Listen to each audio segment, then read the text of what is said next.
This private jet costs more than most houses.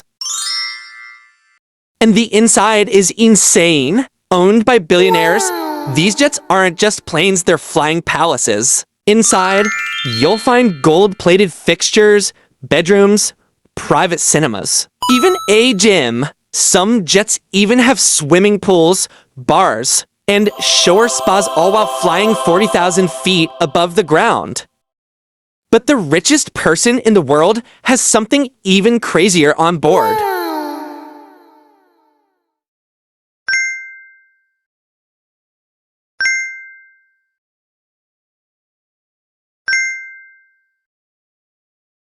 Which part of this jet would you live in?